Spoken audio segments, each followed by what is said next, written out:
Caesarean delivery ആണോ better, normal delivery ആണോ better? ഈ ഒരു ഡിബേറ്റ് പല വർഷങ്ങളായിട്ട് നമ്മൾ കേൾക്കുന്നുണ്ട്. സോ ഇതിലെ മെയിൻ പ്രോബ്ലം എന്ന് പറയുന്നത്, നോർമൽ ഡെലിവറി ചെയ്ത ലേഡീസ് പറയും അതായിരിക്കും കുറച്ചുകൂടെ പെയിൻഫുൾ, ഞാൻ അത് അനുഭവിച്ച് വന്നു, ഞാനാണ് യഥാർത്ഥ അമ്മ എന്നൊക്കെ കുറേ കാര്യങ്ങൾ സെന്റിമെന്റ്സ് ഇതുമായിട്ട് അറ്റാച്ച്ഡ് ആയിട്ടുണ്ട്. സിസേറിയൻ ചെയ്ത ലേഡീസ് പറയും അതാണ് കൂടുതൽ പെയിൻ ഉള്ളത്, ലൈഫ് ലോങ് നമുക്കൊരു ബാക്ക് പെയിൻ ഉണ്ടാവും, അതാണ് കുറച്ചുകൂടി ഡിഫിക്കൽട്ട്, നിങ്ങൾക്ക് സുഖമായിരുന്നു അതുകൊണ്ടല്ലേ സുഖപ്രസവം എന്ന് പറയുന്നത്.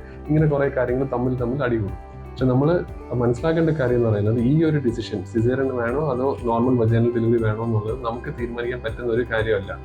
എല്ലാവരും നോർമലി വജൈനൽ ഡെലിവറിക്ക് അറ്റംപ്റ്റ് ചെയ്യും. എന്നിട്ട് ആ പ്രോസസ്സിൽ ഡെലിവറി നടന്നുകൊണ്ടിരിക്കുന്ന സമയത്ത് എന്തെങ്കിലും ഒരു തടസ്സം ഫീൽ ചെയ്യുന്നുണ്ടെങ്കിൽ മാത്രം ഡോക്ടർ എടുക്കുന്ന ഒരു ഡിസിഷനാണ് നമുക്ക് സിസേറിയനിലോട്ട് പോകാം. ബിക്കോസ് സിസേറിയൻ എന്ന് പറയുന്നത് ആ സമയത്ത് യൂസ് ചെയ്യേണ്ട ഒരു ട്രീറ്റ്മെന്റ് മെത്തേഡാണ്, ഒരു സർജറിയാണ്. നമുക്കത് എലക്റ്റീവായിട്ട് എനിക്കിത് വേണം എന്ന് പറയേണ്ട ഒരു സാധനമല്ല.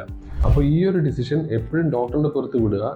നമുക്കുള്ള ഡൗട്ട്സ്, എന്തുകൊണ്ട് എനിക്ക് സിസേറിയൻ ചൂസ് ചെയ്തു, എന്തുകൊണ്ട് എനിക്ക് വജൈനൽ പറ്റില്ല, അല്ലെങ്കിൽ എന്തുകൊണ്ട് എനിക്ക് വജൈനൽ പറ്റി, ഈ കാര്യങ്ങളൊക്കെ നമുക്ക് ഡോക്ടറോട് ചോദിച്ച് നമ്മുടെ മനസ്സ് ക്ലിയർ ആക്കി ആ സിറ്റുവേഷൻ അണ്ടർസ്റ്റാൻഡ് ചെയ്ത് മുന്നോട്ട് പോകാം.